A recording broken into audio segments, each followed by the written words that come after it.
আমরা লক্ষ্য করছি সবার মধ্যে হাসি খুশি ভাব আছে এবং আমরা আশা করছি যে অত্যন্ত চমৎকার একটা নির্বাচন আমরা আগামীকাল দেখতে পাবো, বাংলাদেশ দেখতে পাবে, এই জাতি দেখতে পাবে ইনশাআল্লাহ। জি, তরুণ ভোটারের সারা আমরা সবচেয়ে বেশি পাচ্ছি, কারণ তরুণরা এই দেশকে জানতে চায়, ইতিহাস জানতে চায়। তারা ওই বস্তা পচা কথা শুনে সন্তুষ্ট না, তারা প্র্যাকটিক্যালি সবকিছু দেখে। আর আপনারা জানেন যে পুরো বিশ্বটা এখন হচ্ছে গ্লোবাল ভিলেজ, এক নজরে পুরো বিশ্বটাকে আমরা এখন দেখি, তরুণরা দেখে। তাদের হাতে হাতে এখন মোবাইল, নানা রকম ডিভাইস। তারা দেখে Japan, German, America, Singapore, Malaysia কিভাবে চলছে আর আমরা কিভাবে চলছি। তারা দেখে ওই সমস্ত রাষ্ট্রের সংস্কৃতি, কৃষ্টি, কালচার, রাজনীতি, অর্থনীতি। তারা আমাদেরটাও দেখে, তারা কম্পেয়ার করে।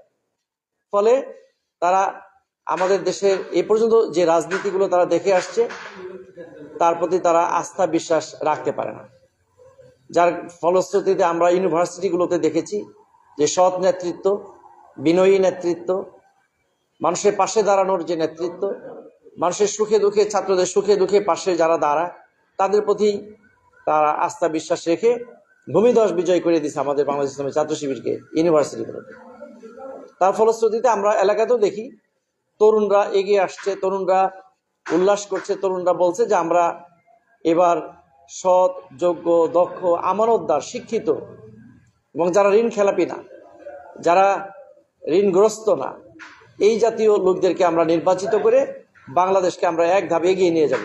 এই কারণে আমরা তরুণদের যথেষ্ট আশ্বাস পাচ্ছি, আলহামদুলিল্লাহ।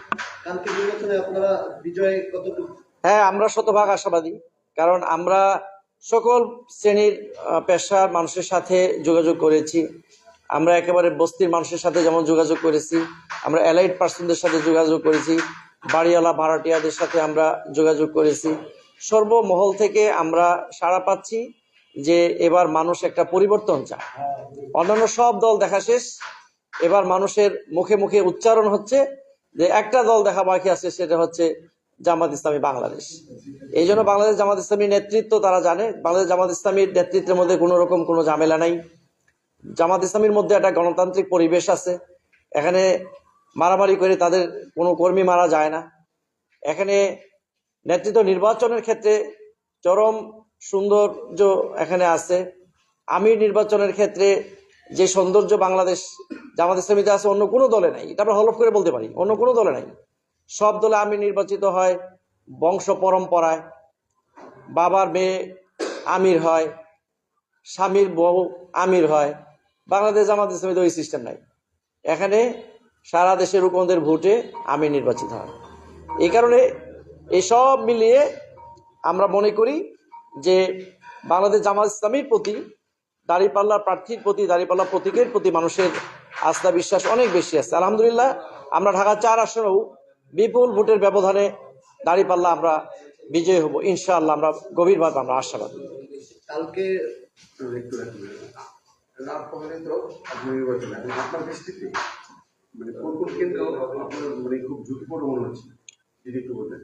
আমাদের কাছে আসলে কোনো কেন্দ্রই ওরকম ঝুঁকিপূর্ণ মনে হয় না।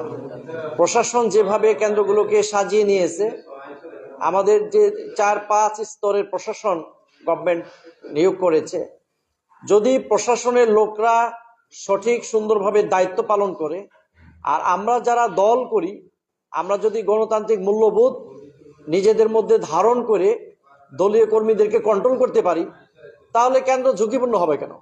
এইটার সাথে আমি পার্সোনালি একমত না। কোনো কেন্দ্র ঝুঁকিপূর্ণ না, সবগুলো কেন্দ্রে আনন্দমুখর পরিবেশে ভোট হবে। এটা ঝুঁকিপূর্ণ তখন হবে যখন আমরা যারা রাজনীতি করি, আমরা আমাদের কর্মীদেরকে নিজেদের মতো করে কাজে লাগাতে চাইবো, তখন কেন্দ্র ঝুঁকিপূর্ণ হয়ে যাবে। আমরা যখন মনে করব যে আমার বিজয় মনে হয় আসছে না, আমি মনে হয় পরাজিত হচ্ছি, এটা মনে করে আমি অন্যরকম একটা অবস্থা সৃষ্টি করব, তখন কেন্দ্র ঝুঁকিপূর্ণ হবে। আসলে কেন্দ্র ঝুঁকিপূর্ণ হবে কেন? আমি মনে করি আমাদের সবগুলো কেন্দ্র ভালো আছে, সুন্দর আছে, সুষ্ঠু আছে। সর্বশেষ আপনি ঢাকা 4 আসনের ভোটারদের বলতে চাই যে পরিবর্তনের যে হাওয়া আপনারা দেখতে পাচ্ছেন, আপনারা গতকালকেও দেখেছেন ট্রেনে হাজার হাজার মানুষ গ্রামে ভোট দিতে যাচ্ছে, তারা ট্রেনের ছাদে বসে, ট্রেনের ভিতরেও তারা বিশেষ করে আমি ভোটারদের বলতে চাই, যদি বেকারত্ব মুক্ত একটা বাংলাদেশ চান, যদি সুখী সমৃদ্ধশীল একটা বাংলাদেশ চান, গণতান্ত্রিক চর্চার একটা বাংলাদেশ চান, তাহলে গণতান্ত্রিক চর্চার উন্নত যে দল বাংলাদেশ জামাত ইসলামীর হাতে বাংলাদেশকে তুলে দেন, তাহলে সুন্দর একটা বাংলাদেশ আপনি পাবেন ইনশাআল্লাহ।